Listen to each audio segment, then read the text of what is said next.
Vous avez compris que les débats se sont achoppés sur la question de savoir comment les SACAN pesaient, avec quel outil les SACAN pesaient, on va dire, les charbons fins ou les minéraux au niveau de, surtout les charbons fins plutôt, au niveau de ces usines. La question était de savoir si les balances utilisées, la première des questions était de savoir si les balances utilisées étaient certifiées ou pas.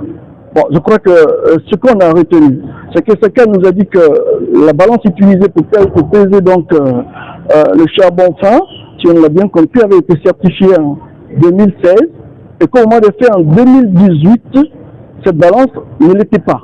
Et qu'il y a eu, il consistait pour eux, après la certification 2016, à étalonner par eux-mêmes à l'interne la balance.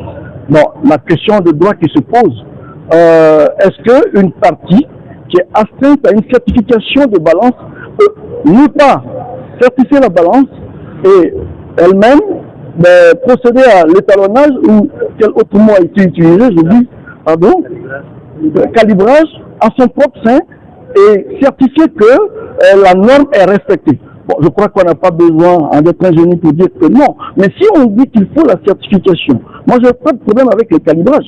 Mais je dis que si on doit calibrer pour qu'il n'y ait pas de contestation, à tout le moins, ça doit être fait de façon contradictoire avec des autorités qui puissent superviser. Si moi qui dois exporter quelque chose, je suis celui-là qui calibre par moi-même et qui donne le poids qui ont été obtenus, surtout on le verra par la suite. La question qui est posée, c'est de savoir, est-ce qu'au moment même de la PV, les agents de l'administration qui étaient réputés suivre la PV étaient présents?